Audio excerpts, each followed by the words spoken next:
merchandise. There is also a case of electrocution that we are investigating. I would say there was some negligence. However, it's unfortunate that a life was lost. Where 2 people whom we believe are Umeme workers. There was an incident in the areas of Kawempe, where at Kalude zone, the area was experiencing some issues with power outage. So an Umeme vehicle, a registration number UAY334C, which had an occupant, 2 occupants. We managed to identify only one, that is Abdullah Rahim Muhammad. The other, who is now deceased, is not yet identified. The person who could help us identify him is Abdullah Rahim Muhammad, but is also unconscious in the hospital receiving treatment. It is alleged that when they came to see what could be a fault on the tree that was bringing about power outages in the areas of Kabule, this person, who is yet to be identified, now deceased, climbed the tree without a harness, and unfortunately, probably, we are yet to ascertain, touched on a live wire. He was shocked, fell off the tree, hit the wall, was given first aid as he was being rushed to hospital. He died. Now, after the death of this gentleman, Abdurrahim just collapsed. Maybe it was out of shock, and he's also responding to treatment positively. But as you can see, it is very important to climb the tree with a harness. Maybe the shock could have been minimal, but because he fell from the tree and hit his whole body down on a wall face, that could have also increased his chances of dying from the electrocution. So this matter is under investigation. We have informed the relevant authorities like Umeme, and a death inquiry file has been opened up to ascertain circumstances that lead to the death of this person who is yet to be identified. Shall avail you more details as they become available. The incident happened yesterday at about 1600 hours.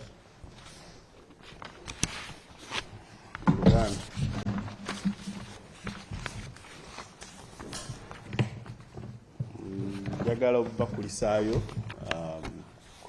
mu Christmas era njagala okubategeeza tuli beetigifu okulaba nti nate nga Christmas yatambudde obulungi, omwaka gwe tuyingira omupya nagwo gutambula bulungi nga twali kitutaataganyizza. Abasirikale okuva mu Kampala n'emiriraano muri UPDF, military police, poliisi eya bulijjo n'ebitongole bya poliisi ebirala olunaku olwaleero balisiisinkana okulaba nti tutema empenda ku kya bwe tuyinza okukuuma abantu aba bulijjo. Era ku nsonga eyo y'ebyokwerinda nga tuyingira omwaka omupya, afande ekitumwa jjabba agyongezaako okukitaanyaako n'okubabulira biki ebibasuubiramu abantu aba bulijjo na biki bye tugenda okukola nga ffe abapoliisi. So baagaliza omwaka omupya ogw'emirembe. Naye mu Christmas eno twabadde tulinayo bu incidents obutonotono naye nga bw'amaanyi, obumu bwaviiriddeko abantu abamu okufa. Then n'obumu bwabaddemu bwa bubbi. Era njagala kwongera ku nsonga eno yabadde ku Chinatown, abakozi bakobaana n'abantu abalala ebweru wa ssemaduuka ono okuba nti no babba ebintu mu dduuka ne batandika obisuubuza bogeguza abantu abalala. Tulina be tuli mu kunoonya kuli Ali Kajingo ne Rehema Kajingo, naye nga tulina be twakutte okuli Nyanzi Muhammadi, Nwamanya Dickens, Muzawola Bruce, Mpaji Brian, era nga kubakwata kyaddiridde okuba nti no twasanga Nyanzi Muhammadi ennaku z'omwezi 28 ng'alina risiiti enjigire, era n'atutegeeza nti waliwo omu ku bakozi mu supermarket eno gwe bayita Kajingo Ali yamuwa risiiti eno, era nga muganda we risiiti zino kugenda mu dduuka okubaako ebintu byajjamu. Bwe twamubuuzizza waabitwala wabadde amaze okupakira ebimu mu kamotoka n'atutwala w'atera obbitwala era n'atwala mu maka abiri okuli eri akajingo ali ne Rehema Kajingo. No, mu maka ga Rehema twazuddeyo bed cover 2, tray 2 n'ekibokisi kya Ali Kuhufa ekitaliimu wuufa. Ewa Kajingo Ali mu kikaaya twazuddeyo entebe set ya sofa set erimu entebe 4, fridge 2 eza Hisense ennene, fridge washing machines 2, Samsung TV ya inch 7.5, then ne wabeerawo Hisense TV ya inch 8.5 n'endala ya Hisense ya inch 6.5, microwave oven ne gas cooker ya Hisense. Okusinziira ku bannannyini dduuka ku bino ebintu bitwazudde bagamba bibalibwamu obukadde 5 bwa Uganda. Kino of course ffe tukola ogwaffe ogw'okunoonyereza okulaba nti no tuzuula ebintu bino bwe tuba tutegeezeddwako, naye kiba kikulu nnyo bo ng'abakulu bassemaduuka eno okuba nti no bateekayo omwoyo okuba nti no basobola okukuuma ebintu byabwe, okuteekawo empende eziyinza okubayamba okukuuma ebintu byabwe bino. Naye nga Kajingo Ali ne Rehema bali mu kunoonyezebwa era ssaawa yonna bajja bba bakwatibwa. Waliwo okufa kwe tuli mu kunoonyerezaako kuno nga tulowooza nti nokwabaddemu obulagajjavu wadde omuntu yafudde ebiseera ebisinga toyinza kumunenya nnyo nti yabadde yalaze obulagajjavu, naye kiba kyakuyigirako eri abantu abakola emirimu gino. Ebiseera ebisinga ne bwoba ng'oli muvuzi wa mmotoka ng'ogivuza emyaka 2, kiba kikulu nnyo okubeera omwegendereza. Ne bwoba olina ekintu ky'okuguseemu ku mulimu gwonna, olina okubeera omwegendereza ng'okikola. Wano tulowooza nti nno omwami ono ndowooza engeri gy'abadde amaze ebbanga ng'alinnya emiti gy'amasannyalaze teyakirabye nga kikulu nnyo okuteekako musipi n'alinnya omuti guno ogw'amasannyalaze mu bitundu by'e Kalule zooni wano mu Kawempe okubaako layini y'amasannyalaze gyatereeza oluvannyuma lw'abatuuze okwemulugunya nti amasannyalaze gabadde gavuddeko.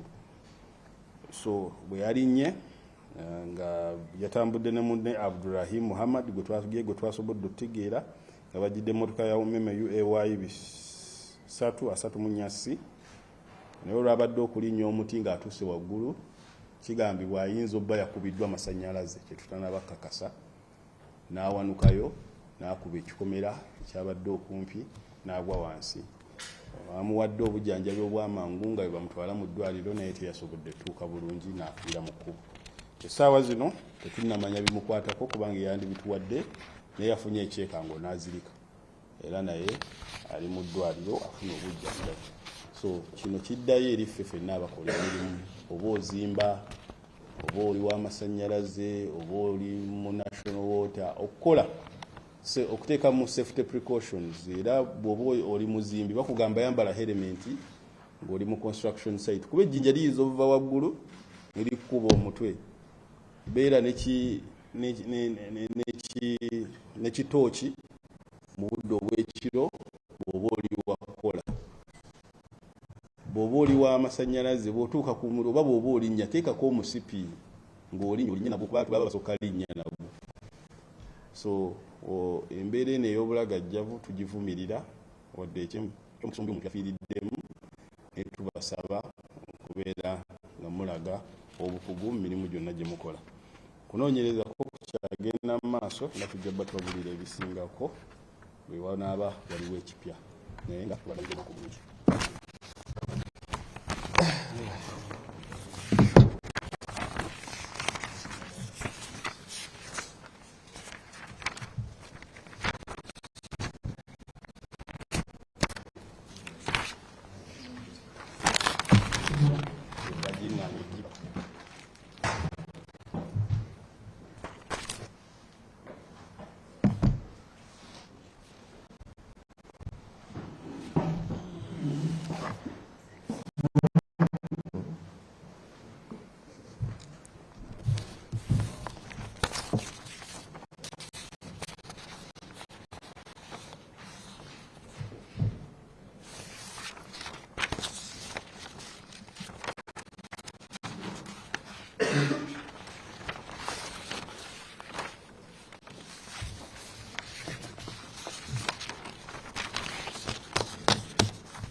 Good morning to everyone, and a Merry Christmas and a Happy New Year.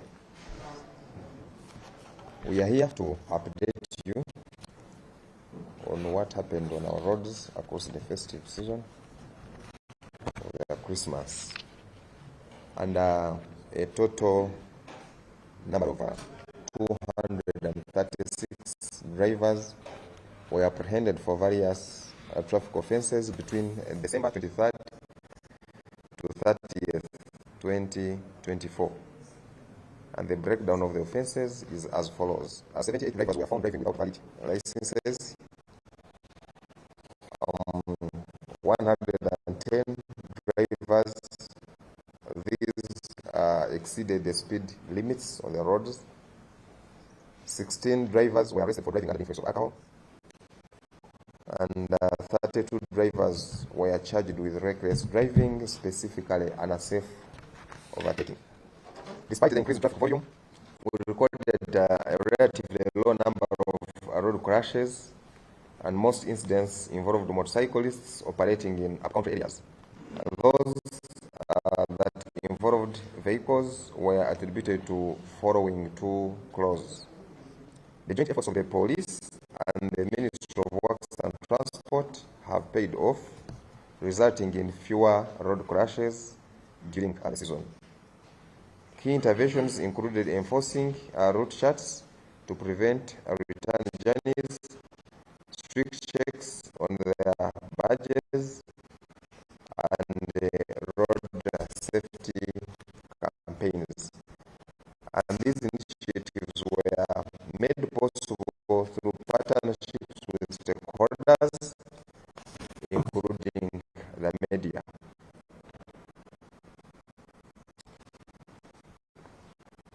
And these are to be extended.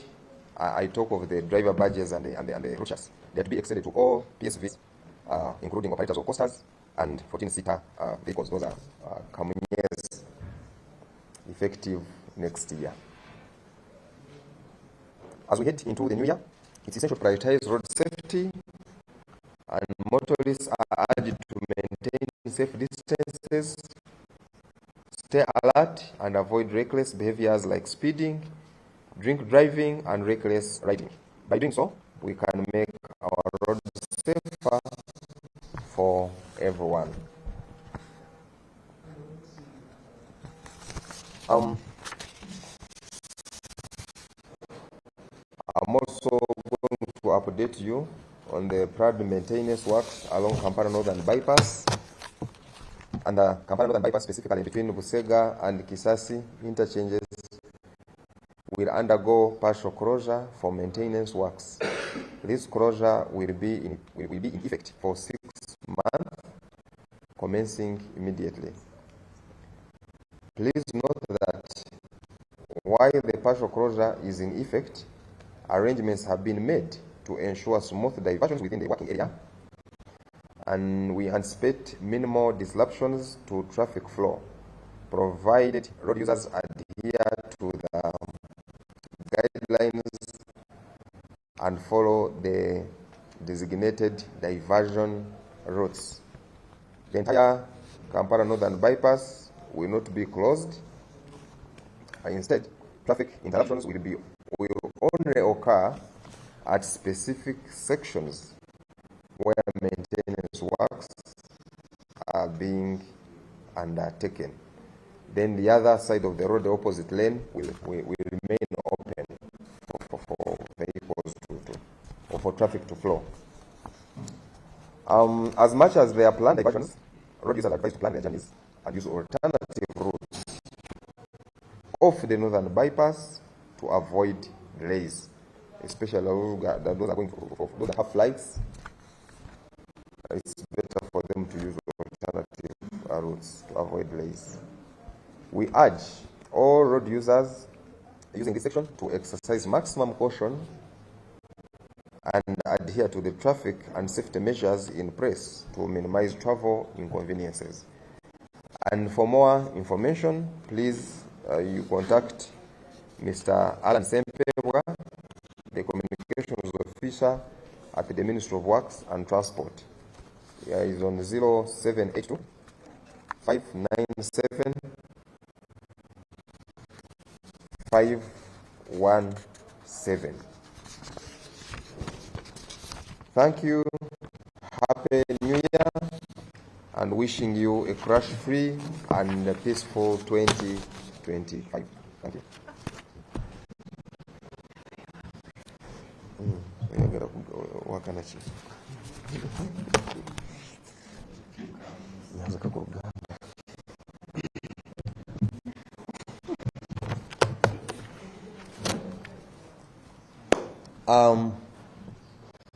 We go. Mbalamusiza era mukulike sekukulu ate n'omwaka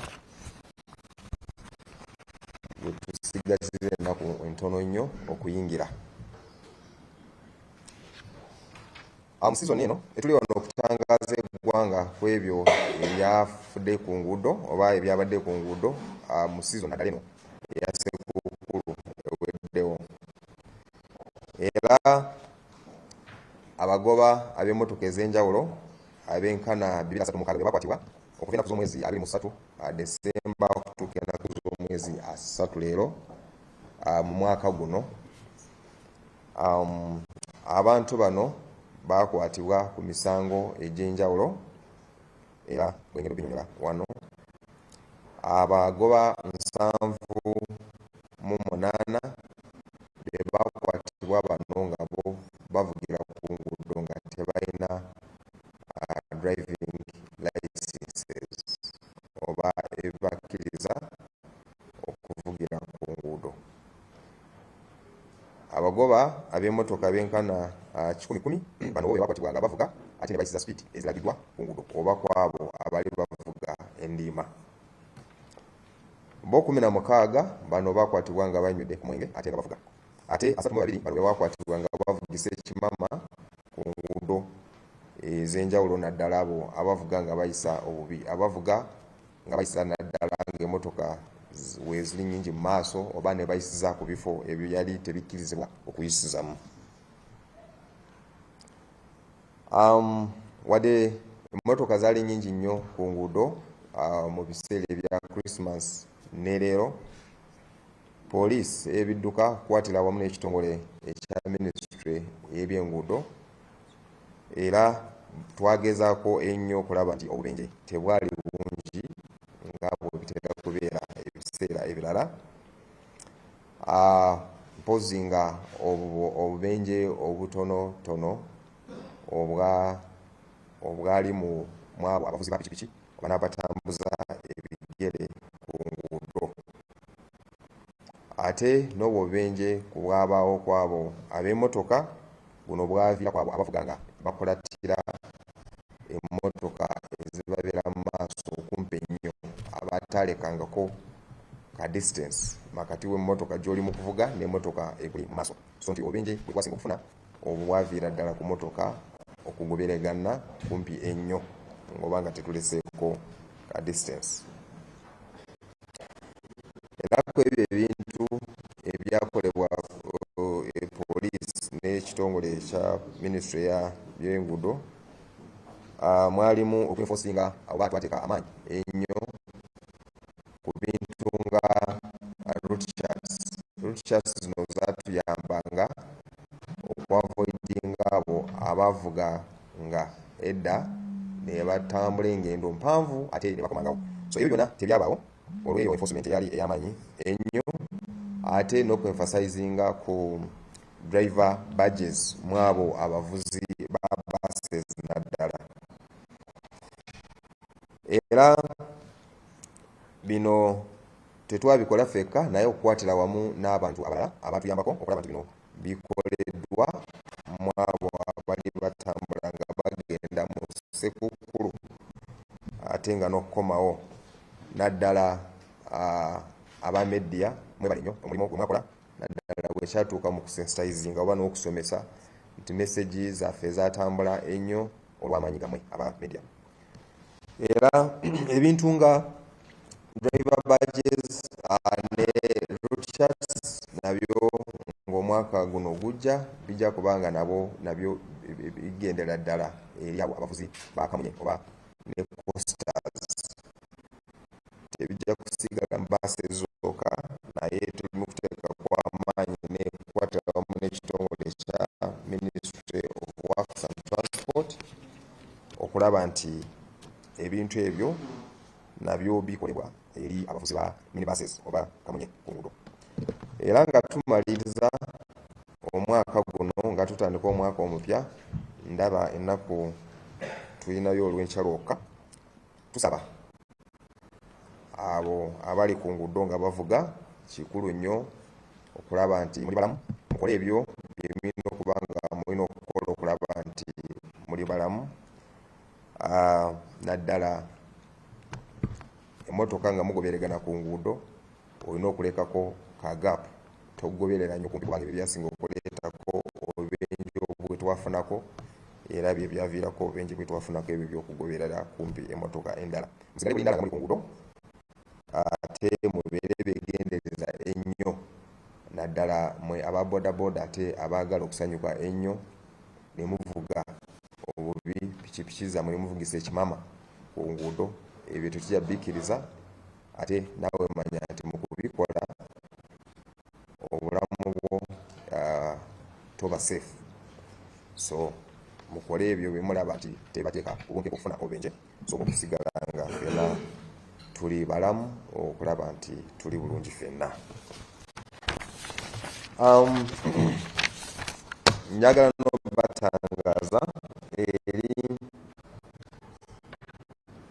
oluguudo olwe ku Northern Bypass olugenda okuba nga lukolebwa. Wetwogerera bali mu kutandika, ate oluguudo luno olujja kubeera affected luli makati we Busega ne Kisasi. Waliwo ebifo ebigenda okuba nga bikolebwa,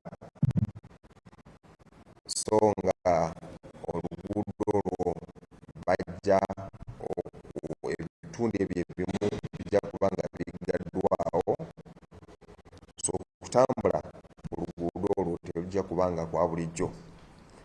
Era enteekateeka weeri bulungi okulaba nti diversions oba amakubo amalala aganaatambuza abantu abakozesa oluguudo nago wegali, naye ate tewajja kubulamu okutaataaganyizibwa, naye traffic ejja kubaawo oba abapoliisi okuba nga balungamya ebyentambula ku luguudo lwe lumu. Era tusaba abantu okubeera bagumiikiriza era bampisa ennyo, ate n'okugoberera byonna ebinaaba nga bibalagiddwa eri abanaabeera ku luguudo olwo. Oluguudo luno ng'abalala bwe badde nga balowooza tebajja kulugalirawo ddala. Mulaba ziri lanes bbiri, so lane emu ejja kusigala ng'ekola nga bwe bakola ku lane endala, naye ate nga flow oba entambula tejja kubeera nga bulijjo bwe badde. Era tusaba bw'oba olina ekiri agent kyogenda okukola oba kyogenda okukola naddala abagenda ku kisawo okukwata ennyonyi, muyinza obutakolesa eyo, muyinza okukolesa amakubo amalala aganaabanguyira okutuuka eyo gye mugenda. Okufuna ebyongera ku ekyo oba ebikwatagana ku ekyo kyekimu, mujja kuba nga mukontaktinga akulira ebya communications mu Ministry eya Works and Transport, ye mukulu Ssempebwa Alan. Era nsaba bbawe enamba ye, muyinza omukubira kumubuuza ebyo ebisingako, eri 0782 59 75 17.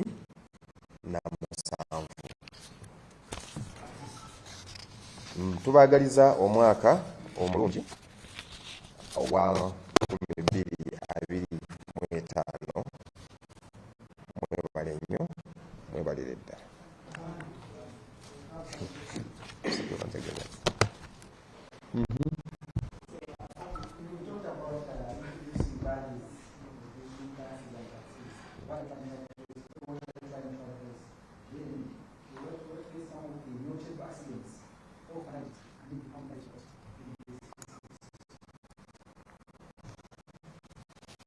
I'll start with the first question.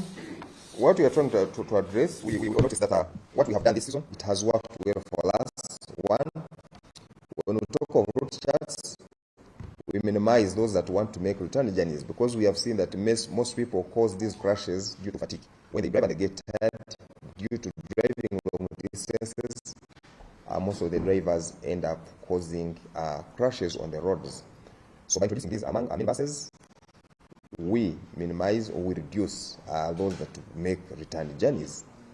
And then driver badges, those ones have also been so much effective among the bus drivers, because the process we go through to vet these people to get these to qualify for these badges, it is a very effective way.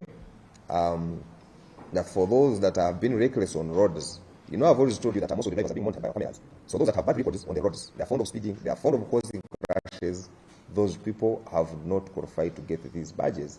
So in the same way, we also want to get these drivers among those that drive women buses, and those that don't qualify, of course, we also want to get these badges. So hopefully this is going to help us. But of course, this is not too soon, but next year we are in touch with the ministry to make sure that this is also done. On the numbers, we are still compiling, we are still collecting information. So immediately after first, I'll have to come back and give the numbers all together, combining for Christmas and for first. Thank you.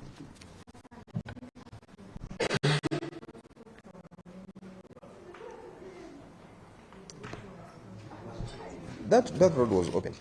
It is now free, and vehicles, traffic is moving normally.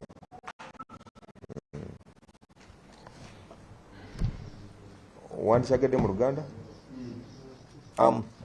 Okuleta badges, driver badges mu abo abavuga kamunye oba minibuses kijja kutuyamba nnyo, kubanga tulabye ku ebyo bye tukozeeko mu abo abavuga buses, biyambye nnyo mu season eno okukendeeza naddala ku bubenje.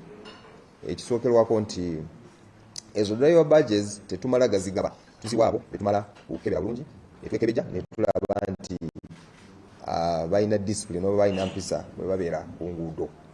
Tulaba ku bintu bingi nnyo, tugenda mu sisitemu zaffe nga bulijjo bwe mbagamba nti mmotoka zonna ezisinga naabo engeri gye bavuga ku nguudo tuba montalinga mu kamera zaffe. So abavugisa ekimama, abavuga speed ne baviolating oba speed eziragiddwa ku nguudo, abazze nga bakola obubenje era nga mu bases abo bonna tebafuna ezo badges. So kino nakyo nekitambula nekigendamu abo abavuga taxis, kijja tuyamba nnyo, kubanga tulabye nti ebiseera ebisinga obubenje buno obusinga buviira ku neeyisa y'abagoba b'ebidduka bino. So abo ab'empisa embi, abavuga obubi, abaviolating amateeka g'okuddo wadde nga bagamanyi, abo bonna badges zino ejja kuba nga ziba eliminatinga. Route charts nazo zituyamba nti ebiseera ebisinga abantu abamu abakola obubenje ku nguudo kiva mu kuvuga nga bali tired oba bakooye. So zino charts zituyamba oli bw'aba avuze olugendo oluwanvu ne tusigala nga tubakebera ku checkpoints zaffe, era tetubakkiriza nga bwe twakikola mu buses, tetubakkiriza okuvuga ate ne bakomawo. So kino tusuubira kijja kukolebwa mu 2025 poliisi ng'ekwatidde wamu n'ekitongole oba ne ministry eya works and transport, era kino kijja tuyamba nga nakyo tukitaddemu mu abo abavuga taxis. Mwebale nnyo.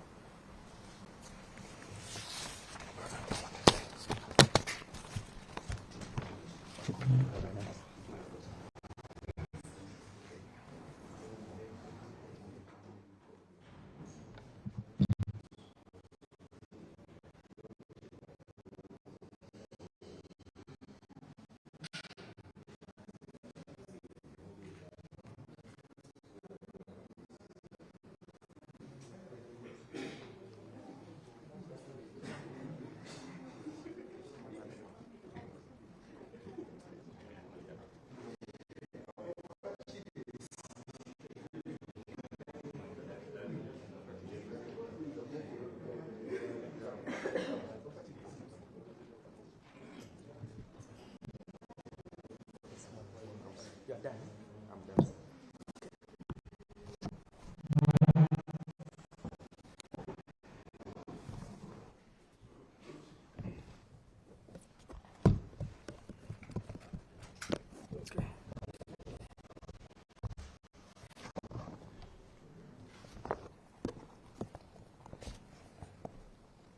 Morning, everybody.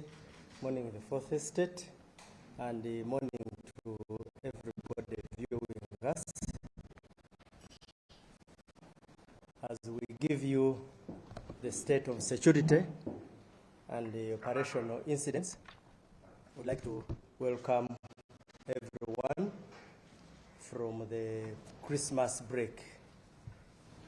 The Christmas period,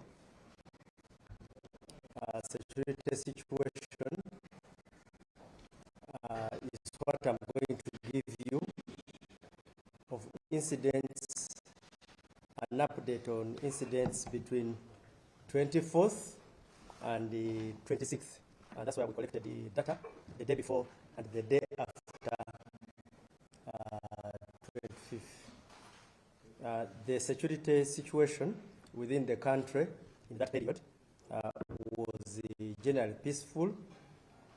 There were a number of recorded, what we call reportable offenses. Reportable offenses, we mean those offenses and incidents which we feel we must share with the public.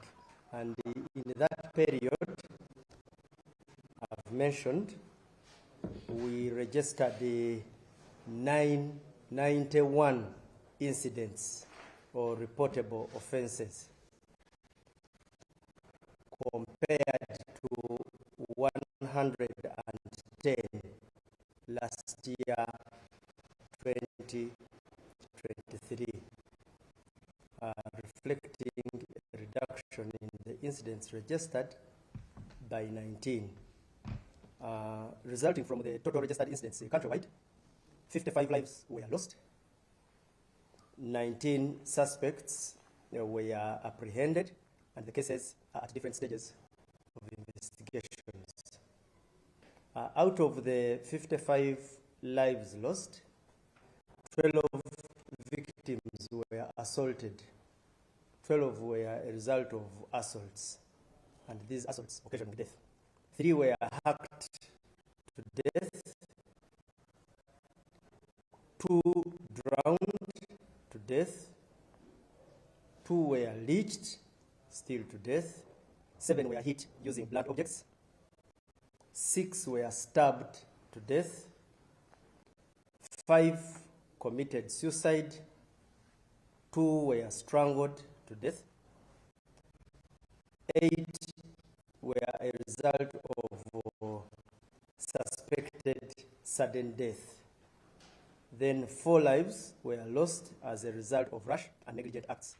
We registered also 1 case as a result of food poisoning and 1 case of which resulted from suspected arson, while 2 lives were lost as a result of suspected murder.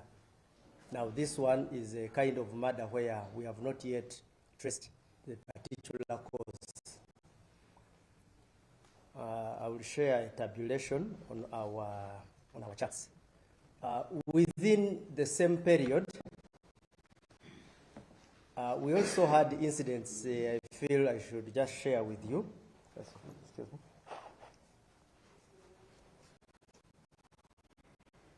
Some of them we had already shared.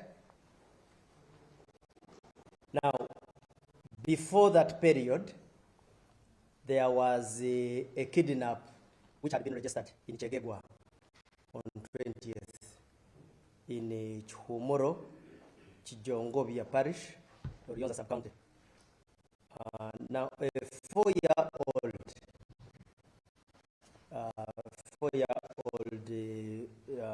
male juvenile went missing from their home, and when a search ensued, in between somebody called the mother, Kabatoro and liquor, demanding a ransom of 15 million. But the mother reached out to police and we started carrying out a search. Our teams from Rwenzori embarked using their intelligence capabilities. They managed to land on one of the suspects, Natkunda Ivan. Now, Natkunda Ivan, the highest he could do on the 24th of December,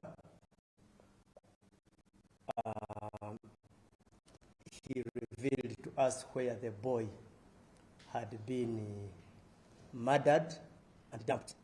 So, and also gave us leads to the suspect, or major suspect, or prime suspect, who happened to be Rabajung Robert, commonly known as Kadei. So our police managed to carry out an arrest of Kadei, but in all this operation, the boy was killed, but we have the suspects with us. Then the other incident was also the one which we had shared earlier.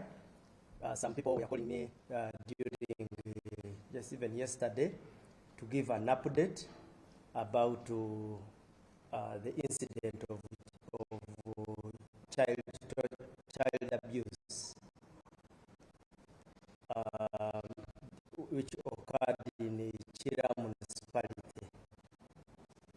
Just to recap for a few who may have not got the facts then, that on 27th in Chikokozon, Namatabasel, Chirinya ward of Chira municipality, we received a case of aggravated torture of a 4-year-old girl. The alleged perpetrator, whom we have already shared the identity and name, is known as Tumihire Precious. A video made rounds when she was inflicting unspeakable torture on this juvenile. We managed to arrest her as she was fleeing in Kabale, from Kabale.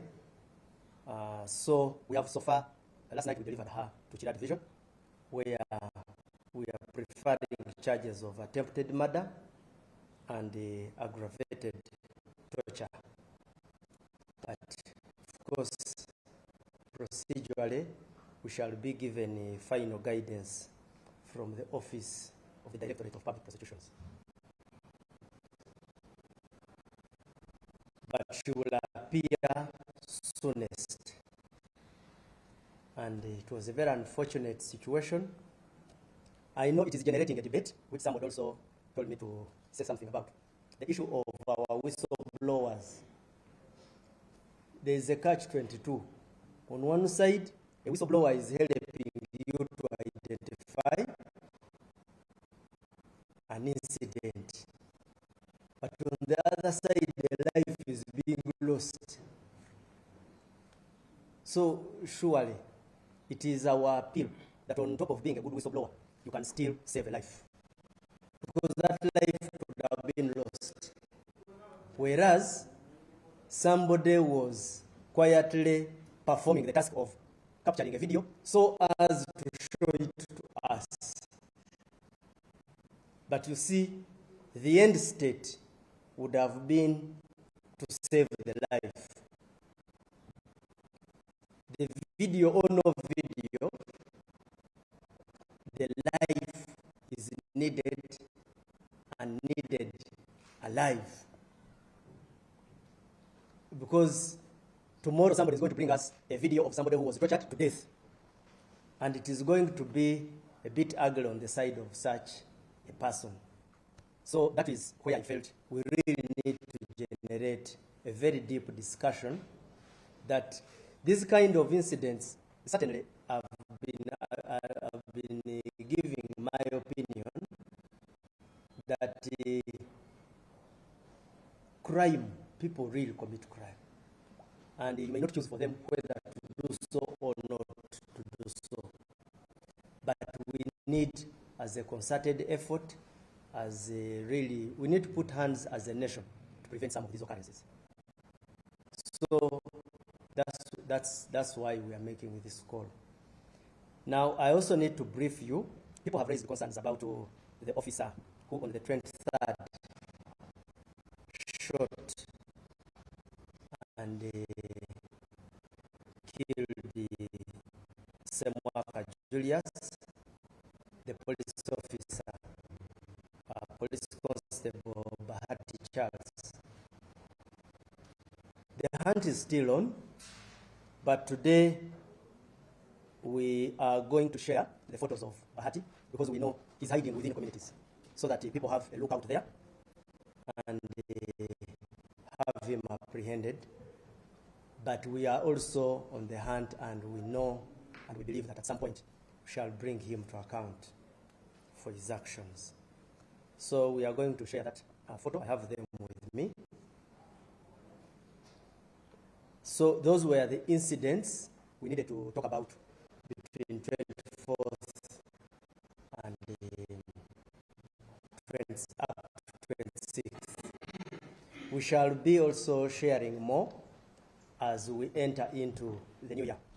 We shall have our presser on a date we shall communicate.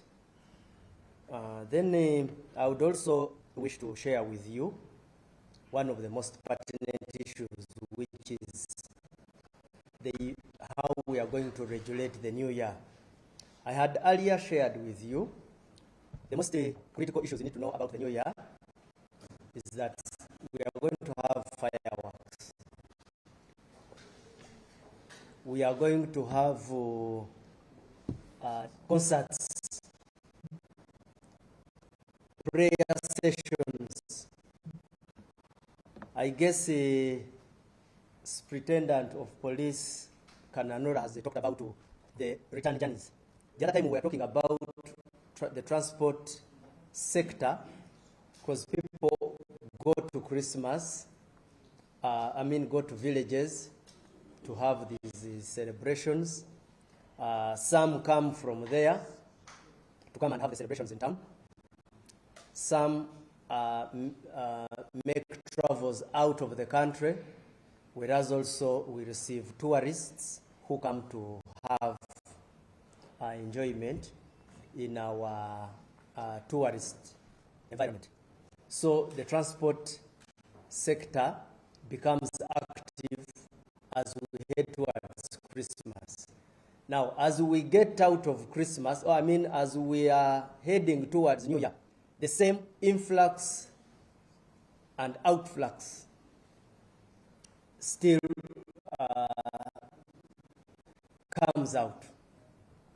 You will find people returning from villages because some of them prefer entering the new year from urban centers, and particularly Kampala and other cities around Uganda.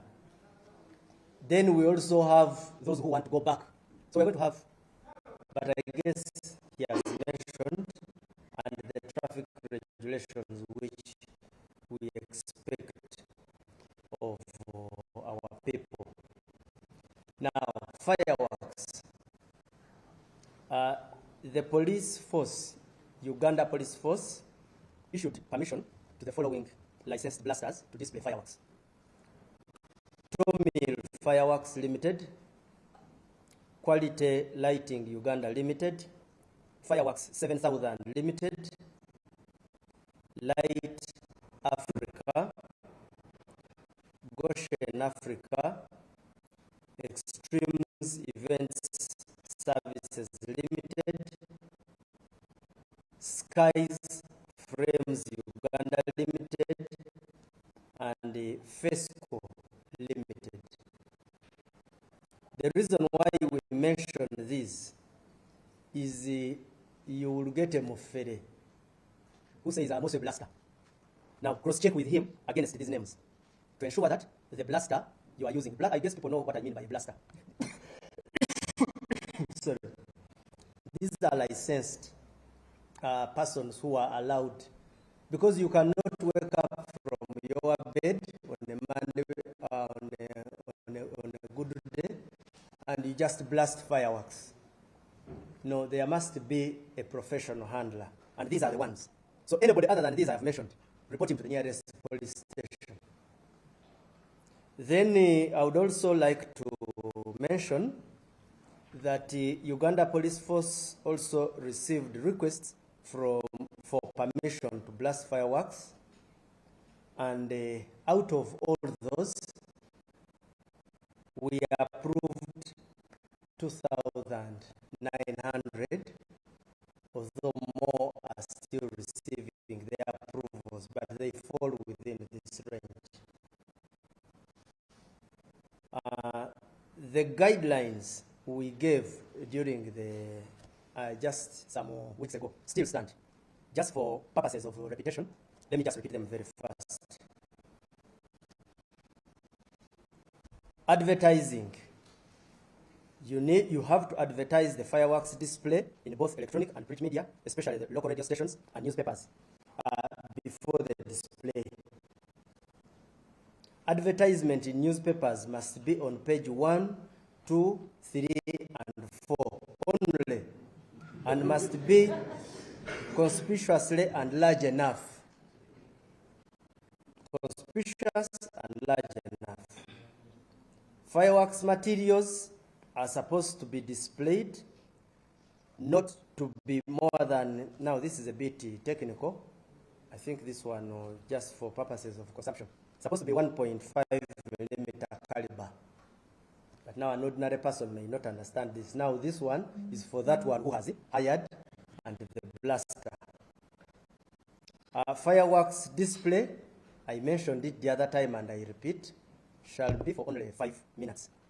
We have had people who blast for several minutes. Then the counter-terrorism police, our police personnel, will escort the fireworks materials at all times and supervise the display together with the area DPC to ensure security for fireworks and appropriate measures to protect the public from any possible dangers that may arise during the display.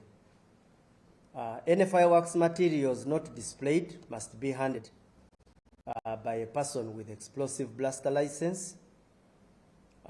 Officials from counter-terrorism and the DPC must carry out prior inspection of venues.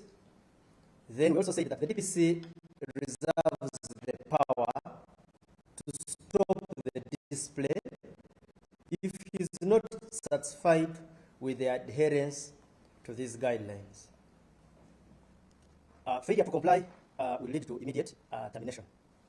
During the display, including any other action that may be deemed necessary. One of the other things which I would like to also bring forward is about burning of tires. We not only discourage it, but we do not allow it. The burning of tires out of excitement that you're entering a new year is not okay. Of course, the rationale is that you are destroying infrastructure, which very many people's taxes are contributed towards the construction of that infrastructure. Not even only yours, but other people's effort. Now, when these tires are put on asphalt and tarmac, it melts. So you find some reckless youth who do not know how much has been spent on constructing this infrastructure, recklessly just burning tires all over the place. So those ones, we shall arrest them. Similarly, those who carry firearms, they are people, of course, before we have registered tendencies, so we are warning people who carry firearms that because you have seen that now the new year has come in and you start firing in the air. Now that is also an illegality and punishable. So we send prior warning that do not attempt to do it. Music shows, again, we talked about, we gave a number of guidelines, but most importantly about music shows is that please have joint planning. An average music show has very many stakeholders. The venue owner, the security forces, not only police, but the entire interagency framework. You need to sit together, plan, and execute. You need to look at the safety requirements. You need to look at the capacity of the venue. Sometimes we have experienced situations where musicians are fighting for one space. This one, I have the receipts. The other one, I have, the man sent me a WhatsApp message. Those type of conflicts. Then musicians are fond of reneging on their obligations. A musician is scheduled to go for an event in Chiboga, and they're very excited to receive him. He ends up not coming. Then the congregation or the veilers go on rampage, breaking chairs and infrastructure of the host venue. Now, all these should be avoided. Some of these cheats should be dealt with in accordance with the law. They don't have that right. Then the other time, of course, we also advised about flammable materials. There are materials which are flammable and are usually not advised to be used. Prayer sessions. We are going to have prayer sessions which are usually longer than usual. In a similar vein, we advise joint planning, especially prayer sessions which are going to host a number of people. You hear somebody is going to host 20,000 people. Now, to plan for 20,000, you really can't do it alone. You need security, you need other stakeholders, you really need to make a number of consultations. You need to take note. Terrorism is not far away. So we need to be very cautious. We need to make sure that we prepare ourselves in a manner so as not to give it chance. We are potential target. Now, lastly on this is I shared, and I will continue sharing our numbers where we can be got in the event of emergencies. These numbers shall be shared on our platform. I thank you. I thank you very much.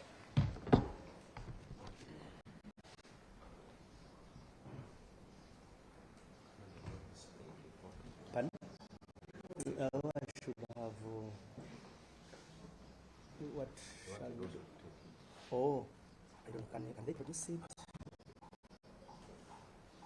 Because it's. But can't you pick it from? Oh, it would have been better when it is displayed. Eh? Where is Wilfred?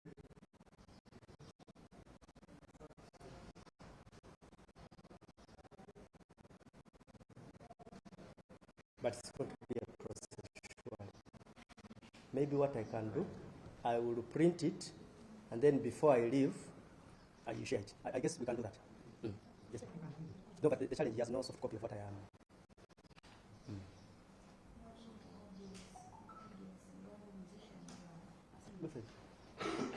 Okay, can you cut? Let me give it to him.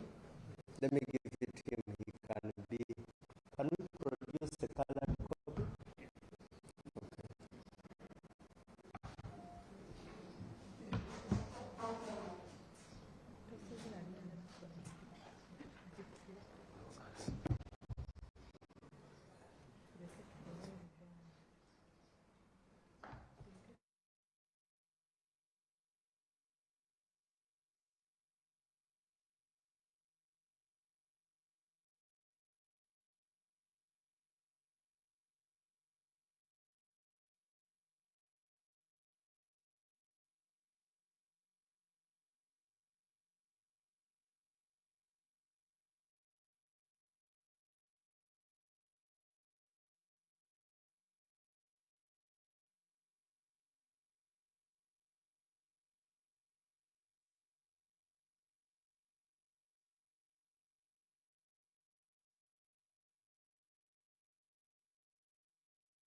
Okay, so we can proceed.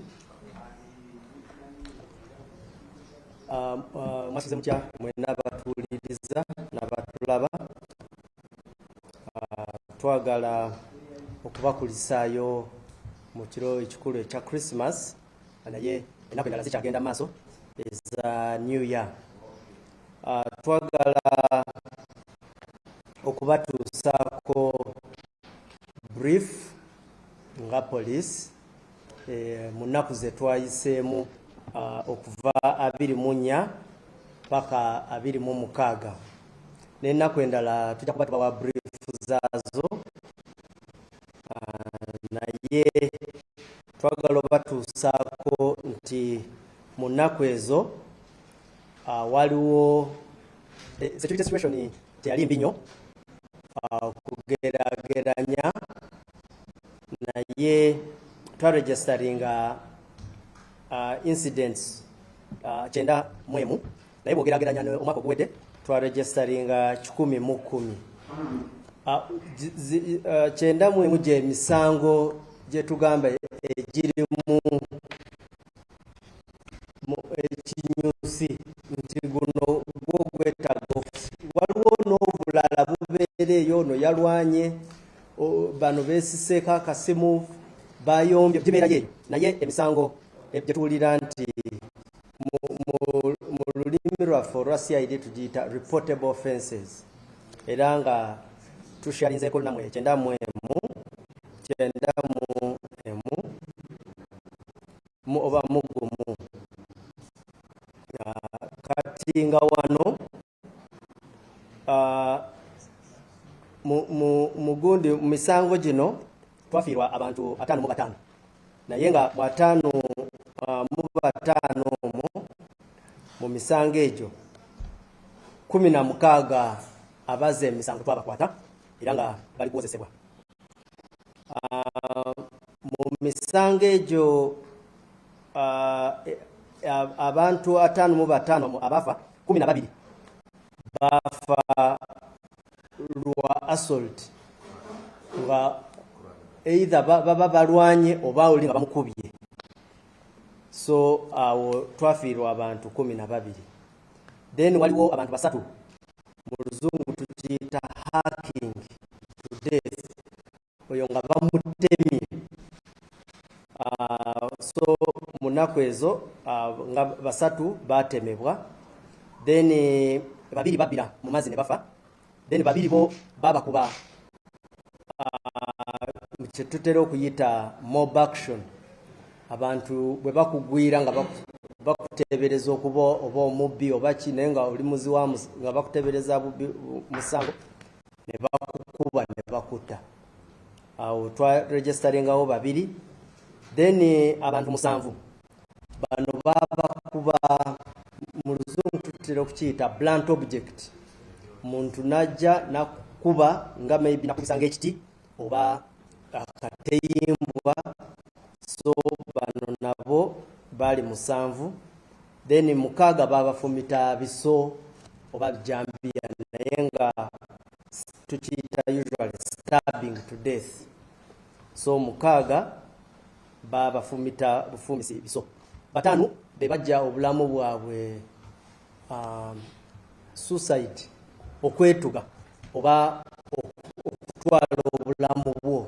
So 5 be batwala obulamu bwabwe, then 2 bo babatuga butuzi.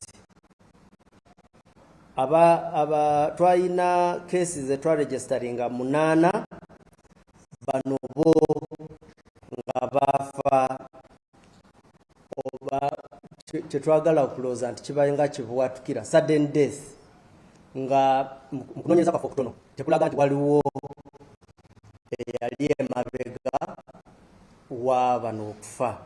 So abo bali 8. Then 4 bano bo bafa mu luzungu tukiyita Russian negligent, obulajjagavu. So abo bali 4. Usually ojja kusanga nti either bo oba omuntu omulala waliwo atakola kye yali alina okukola then obulamu bw'omuntu ne bufiirwa. Then waliwo ono webawa obutwa obw'omumere food poisoning, oyo yali omu. Then omu bamwokyeza mu nju. Then babiri bafa naye tunoonyereza tuteebereza mada naye nga tetunaba kutuuka ku kyennyini ekyabaawo. So nga toto bonna bali incidents zaali 9. Era mu kiseera ekyo waliwo cases ezaaliwo naye zino twagala tusharingeko nammwe. Waliwo case emu yo yatandika nga 2 December mu kifo kye bayita Kihumuro, Kijongobya parish mu Lyonza sub county mu Kyegegwa district. Eno yo bawamba omwana w'emyaka 4, omuzadde we nga olunaku olwaddako yatuloopera, omukyala nga bamutaka Abatoro Angelica we yatuloopera nti bali musaba sente miliyoni obukadde 15, naye ne tugezaako okutwakinga bano abantu era twasobola okufunako omu nga 24.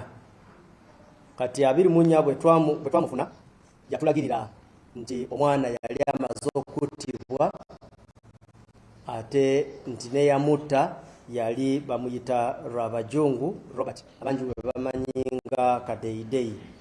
So bano twasobola bonna okubakwata era bano tujja kubatwala mu kooti.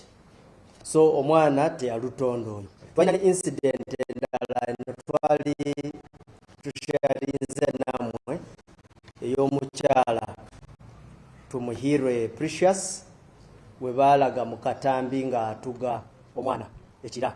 Ono tumuyimbise mukimanyi nti twamukwata ne yali Kabale. Kati jo twamujeeyo ne tumuleeta kira ng'era tugenda mutwala mu kooti. Tusazeewo okumugulako omusango gwa attempted murder ne aggravated torture. Aggravated torture ndoza kutulugumya okw'ekika ekya waggulu, then attempted murder kugezaako okutwala obulamu bw'omuntu. Naye tujja kuba guided by office ya Director wa Public Prosecutions. Naye nga kyenkomesezaawo issue eno, tulina ekintu kye twagala abantu beerowoozeemu. Abantu abakwata bu video buno on one side tubasiima nti kubanga bayamba eggwanga ne police okutegeera ebintu ebimu gye tutalitegedde, because kati guno omusango gwali mu nju ya muntu. Kyali kisoboka omwana senga tewaliwo ka video osanga tetwalitegedde, oli ayinza n'okukeera enkya n'agamba yagudde yakoze bwati.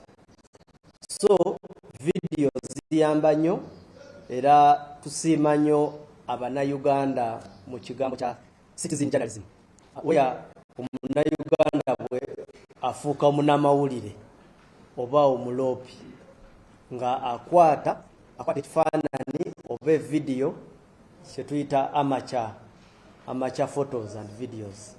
Ogwo mulimu mulungi naye ate obulamu bugenda.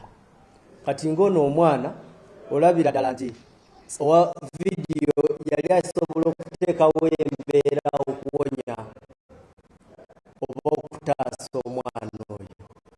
So twetaaga ne tukyogeramuuko ne tulaba ekyokukola.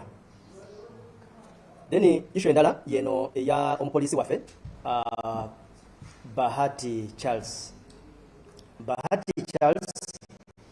nga bwe mumanyi yakuba Ssemwaka Julius amasasi agamujja mu budde, naye Bahati era tukyamunoonya. Of course ajagezaako okwekweka naye naffe tetutudde. Leero tugenda kusharinga ekifaananyi kye ku mitimbagano n'ekirala mbadde nkitumisiza wano tufune engeri gye tumufunza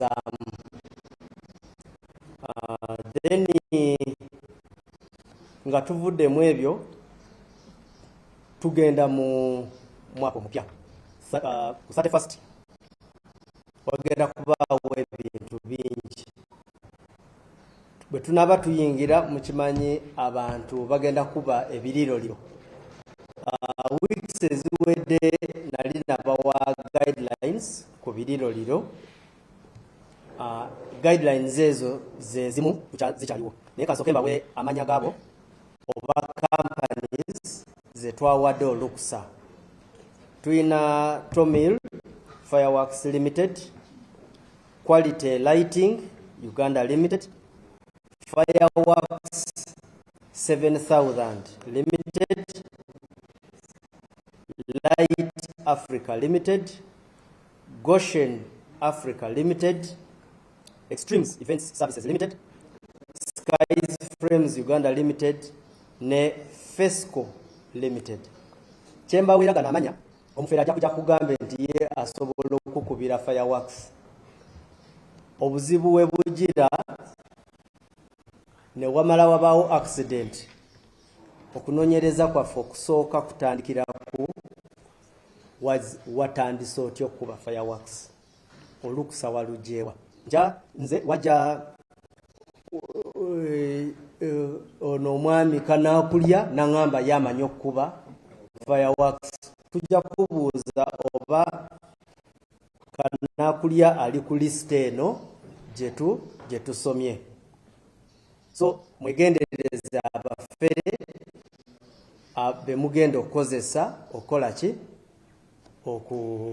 okuba fireworks mulina okumakinga sure nti mucross checkinga naffe naye ate namwe permission waba wagijeewa kubanga you should have first applied so generally bw'oba nga toyina lukusa teweeyibala you'll get problems. Abantu bangi aba applyinga okufuna olukusa naye twakawaako 2029 of course wetunatuukira ku lunaku olusembayo tujja kuba namba eno katono erinyemu naye nga 2900 mu ggwanga lyonna ate bangi bali buli wamu naye nga beebo nga twagamba nti bano bonna balina okwadvertisinga mu mawulire ag'empapula ne local FM stations ku mpapula balina kubeera either ku page 1 2 3 oba page 4 empapula pages ezisooka ennya kansuubire bali kifollowinga then twagamba nti fireworks eno etwala ddakiika 5 zokka mujja kuba mulaba abantu abaagala okulooza nti basobola okuyisa eddakiika zino ekyo tekikkirizibwa then ekirala kye twagala okusharinga namwe materials za fireworks buli kaseera konna ezirina kuba nga ziri escorted by ba officers ba counter terrorism naye nga bayambibwako ne territorial police eri wansi wa DPC era nga abantu ababa transportinga baba bali benjogeddeko abalina olukusa naye nga abapoliisi baffe kwebali era be bazisupervising aba counter terrorism mulina okukolekana ne DPC bwasanga ng'ekifo kyemugenda okukoleramu tekiweza bisaanyizo akkirizibwa ku stage yonna okustopinga fireworks. Then twagala okwongerako abantu abakozesa ebipiira abookya emipiira gya motoka tekikkirizibwa bwe munaakwatibwa mujja kubonerezebwa. Ebipiira ebyo byokya enguudo gavumenti eba ezitaddemu ssente nyingi. Ezo ssente zeetaddemu si zizo weka ng'omulu w'omusolo. Buli muntu aba ayinako share. So olwo oluguudo lwonoona toyina lukusa kulwenoona. So we shall punish you for that. Ekirala tulina bano ababeera n'emmundu. N'amanya nti bw'awulira ng'abantu batandise naye n'akubayo amasasi mu bbanga. Abo nabo tebakirizibwa. It is illegal. Amateeka g'okufulumya essasi bagamanyi. Bw'ogenda okukwatira emmundu etteeka ery'okufulumya essasi oba olimanyi, naye ate n'ekirala, it's a risk. Oyinza okutta abantu. So abo nabo tubalabula. Then ab'ebivulu twawa guidelines. Olina okuba ng'olina clearance okuva mu police. Ekivulu olina okupulaninga ne police ate ne security yonna ku district it's bali joint. Togenda kugeza wa DPC n'ogamba nze namaze. Mulina kukwatagana mwenna aba intelligence, DPC, nannyini kifo. Ekifo ekyo kirina okuba nga kiri inspected. Abantu agenda n'aleeta abantu 2,000 mu kifo nga kisobola kutuuza abantu 5,000. Those are some of the risks. Tekirina exits. Tekiri inspected generally. So ebintu ng'ebyo twogedde bwe tukwata omuntu yenna nga teyagoberedde regulations zino, manya nti ekinakutuukako tekijja kuba kirungi. Okuyingiza amacupa tegakirizibwa mu bifo ebirimu abantu abasanyukiramu abangi bwe batyo. Usually you can use plastics. Then ekintu ekirala kye twagala okusharinga ekirala be bayimbi. Abayimbi muteekawo, waliwo abayimbi abateekawo embeera ereeta obujagalavu, insecurity. Bakupangisiza ekiboga togenze ate nga bakulangisiza olunaku lulamba, bamaze wiiki namba nga bayisaamu drive bagamba ogenda kubeera mu kifo kino na kino. Then bwe batuuka ssaawa 5 oba 6 ogw'ekiro nga tojja, abantu nga basalawo nga bamenya obutebe nga beekuba n'okwekuba. Oluusi bamenya ekifo ky'omuntu. So gino emisango tubadde tugirecevinga, surely tetujja kitwala mpola. Si kirungi. This causing of insecurity is not good. Era tubalabula. So then issue endala ye amasinzizo n'abantu abagenda okusaba New Year. We have guided nti still mu planning wamu ne security. Bw'oba omanyi nti ogenda kukyaza abantu bangi, then you must put okutekawo security infrastructure, okukuuma abantu, okulaba nti ebintu byabwe, obulamu bwabwe tobutadde mu gundi, into threat. Mujjukire nti tukyayina terror threat. So far twakagenda bulungi. Last year twangayo attempt emu eya terror, naye twakatambulira tetunaba kufuna buzibu bwonna. So tusaba era mwekwate bulungi nnyo tumaleko omwaka guno. Amasimu gaffe tugenda gateeka ku mitimbagano, naye waliyo emu gye mutalina kwerabira. 99 surely 999 simu nyangu nnyo. Waliwo n'endala kuzirize nabawa, nyongeddeko endala 5 anya nga zino zonna bw'ozikuba zigenda ku police headquarters operations room. Kati bw'okuba mu operations room, district oba area wonna w'oba oyagala bakuyambe, bo be bakola ki? Be bakubawo then n'ofuna obuyambi. So kyekyo ngenda kubiteeka ku mitimbagano. Bwe tuddayo ku issue yaffe ya Bahati nga bwe na promisinze, abantu bali batusabye tusharinge ekifaananyi. Kiyinza okuba tekiri clear, naye at least bw'okozesa eriiso ly'obulungi, most likely you can tell this is the person.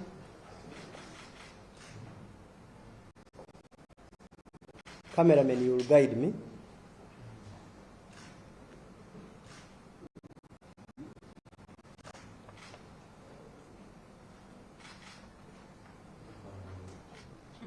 wait.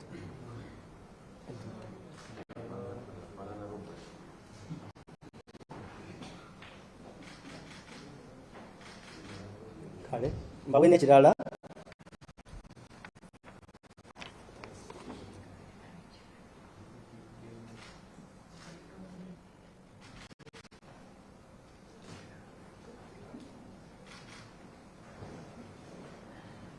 It's okay?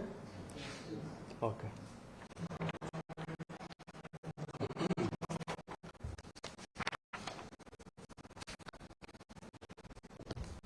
Kale, my book, my escort. Yes. Hey. Hey. Yes.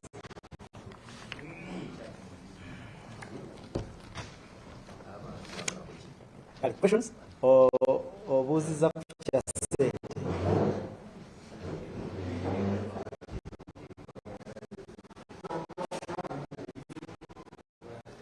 Yogera nyo sir. Okay. Yes sir.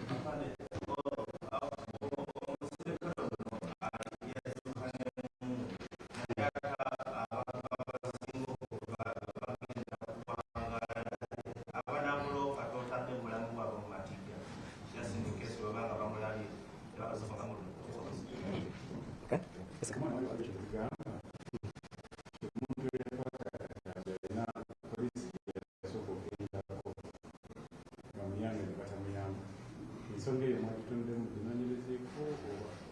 On est pas attendu. Eh. Okay.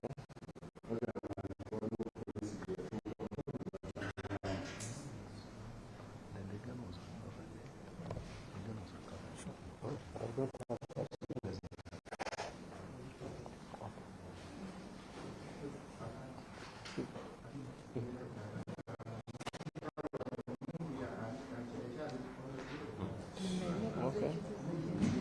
It's okay, it's okay, it's okay.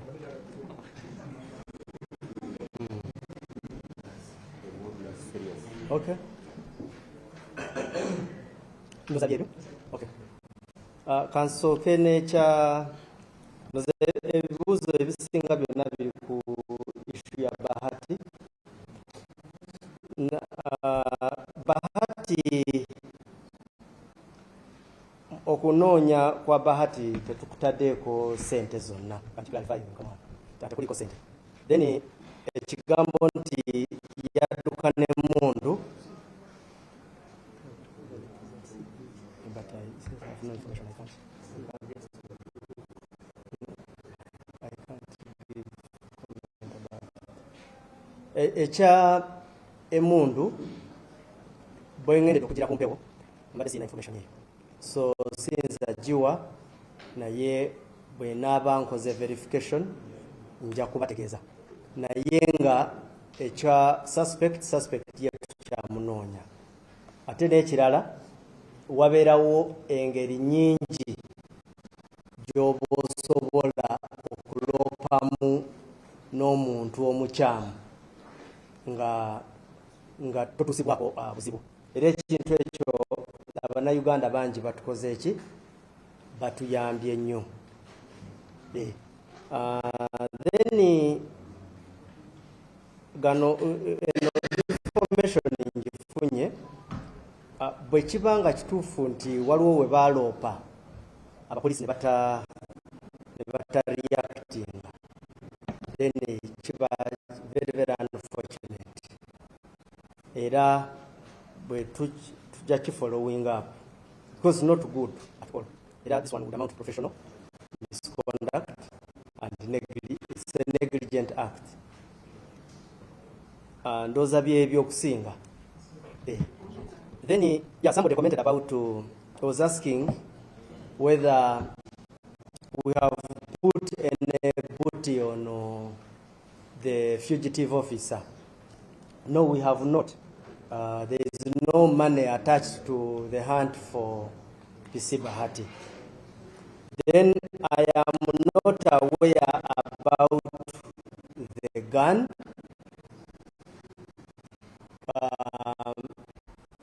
need to first discover, be briefed about the status of the gun. As soon as I have that information, then I can share it accordingly. Somebody asked us whether he's not a threat to those who may take advantage of this photo and report him. There are several ways in which you can report a dangerous person, taking into consideration your own safety. You come into confidence, you alert us, and for us, we come with our force and capabilities and apprehend him. We still appeal to people to do all that they can do to make sure that we apprehend the suspect. Yes, please. Oh, yes. Bahati was attached to the counterterrorism unit. Yes, please.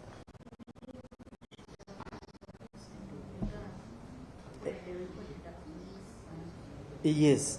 Somebody has talked about an incident where they reported and police never acted.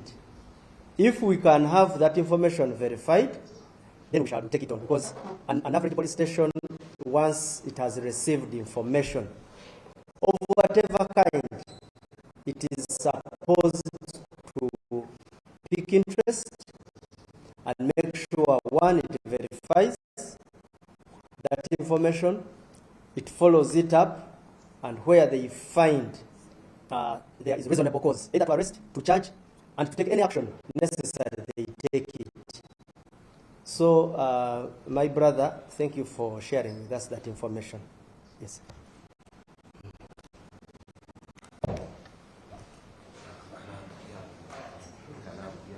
I hope do you have any kind of